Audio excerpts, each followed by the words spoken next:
Welcome to Could It Exist in Real Life, where the end of the world is proven false, but the events surrounding it could be true. Dawn of the first day. When I first did this entry, I tried doing it at least before, during, or after dawn, because those words were etched into my brain since I played this game. For it would be the first three I had left until the end of the world. With the 2012 BS out of the way, and the year anniversary coming up this December, I thought I would talk about Legend of Zelda Majora's Mask. Since I, like most Zelda fans, when I think apocalypse, I think a giant moon with a demonic face crashing into the earth. This game has been the most unique since three of its predecessors, Zelda 2, Link's Awakening, and Ocarina. Much like Awakening, this game has nothing to do with the traditional status quo, since it doesn't involve Zelda, Ganon, or the Triforce. It involves Link again on his own in a new part of the world.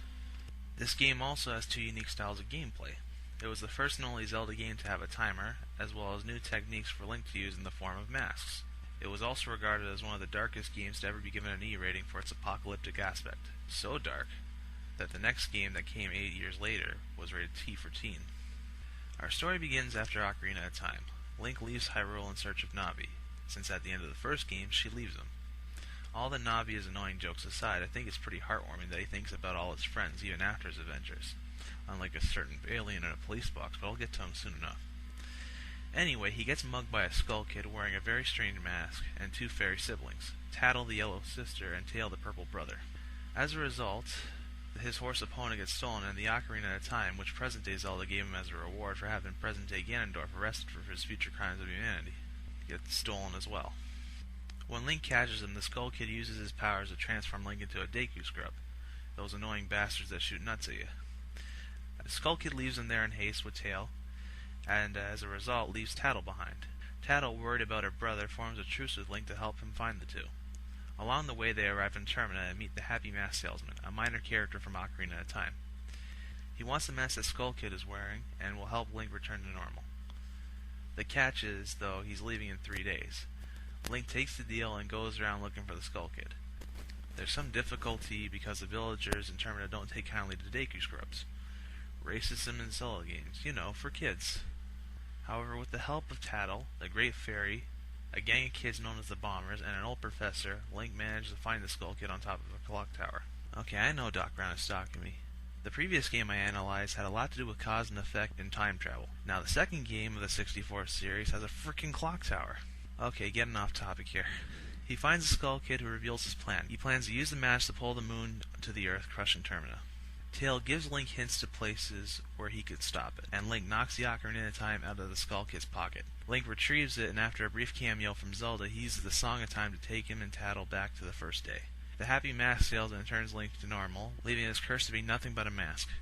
However, when Link reveals he forgot to take the mask back, suddenly the Happy Mask Salesman isn't so happy anymore. However, he stops strangling Link when he finds out that he can time travel, giving him plenty of time to recover the knowledge and equipment needed to stop the moon from crashing. He lets Link know that because his curse is now broken, he can use the discarded mask to access the Deku's powers. This, along with the knowledge of the Song of Healing, allows Link to recover two other masks, the Goron mask, which gives him super strength and super speed in the form of rolling, and the Zora mask, which allows him to swim and breathe underwater without the need of a tunic. With these powers and many more, Link must find the four giants and learn the summoning songs in order to keep the moon from crashing, stop the Skull Kid, and save Termina. Now on to the fun part. Could it exist in real life?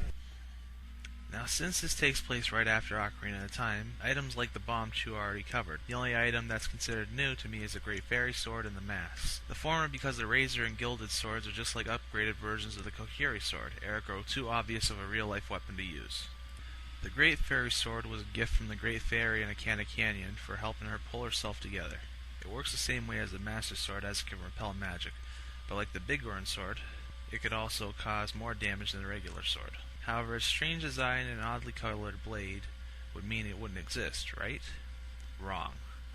See, as covered in my Link to the Past and Legend of Zelda entries, I have said that any magical weapon like the wooden sword or the Master Sword would need certain substances needed for magical protection.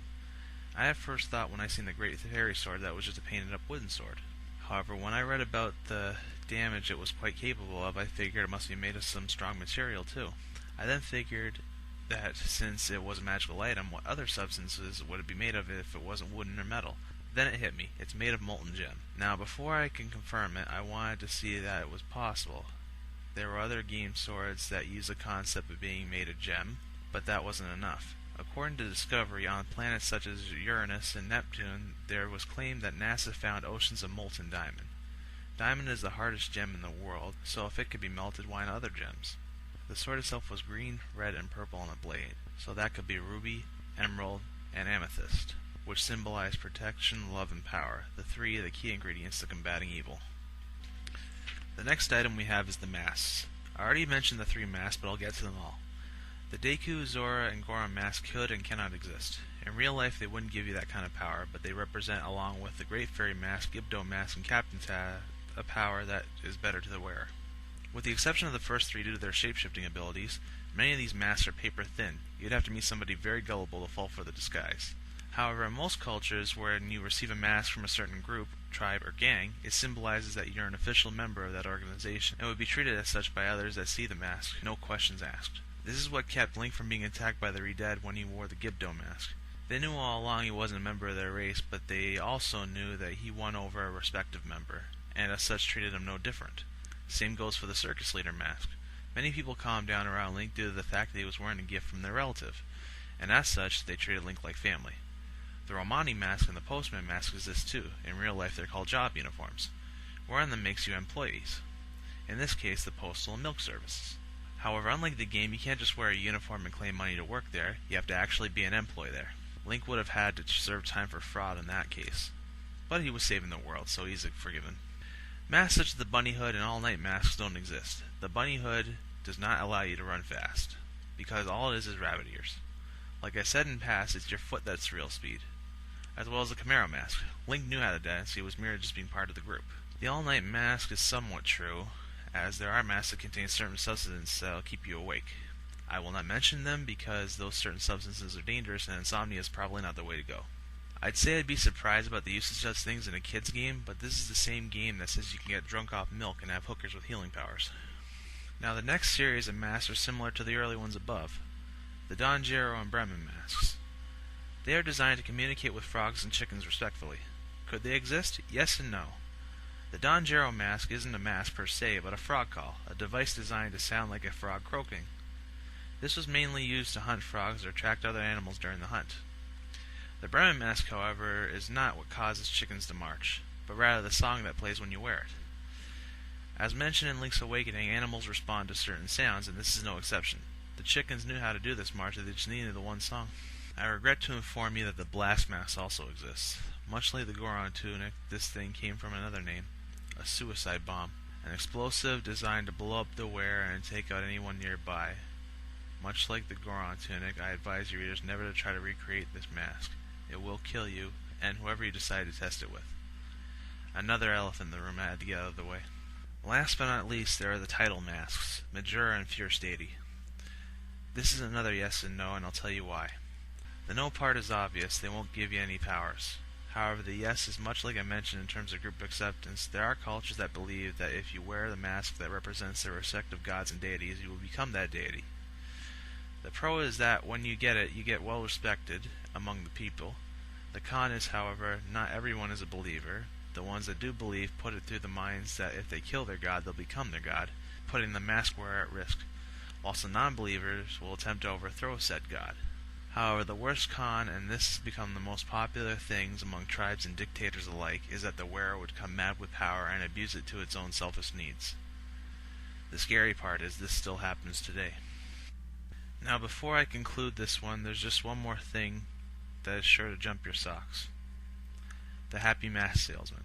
For a guy that sells masks, he sure knows his stuff about the supernatural, and is even aware of the protagonist's identity no matter how many times you change the name. And the mask he was looking for was stolen from him. Said mask can control the world. Could such a fellow exist in real life? The big answer is a big yes. For the Happy Mask Salesman is Shigeru Miyamoto. The salesman is what is known as an author avatar, a person that represents the creator of the world the characters live in. In this case, it's Shigeru. Zana Uzumaki, writer of Majora's Mask Abridged, took it to the next level by making him from a stepford smiling salesman to a reality-warping homicidal maniac. If that is not proof enough that Happy is Shigeru, I do not know what is. Oh, and there's one other thing. There is a face on the moon in real life. It's called the Man on the Moon. As usual, debate, argue, and let me know what I missed. Stay tuned for more.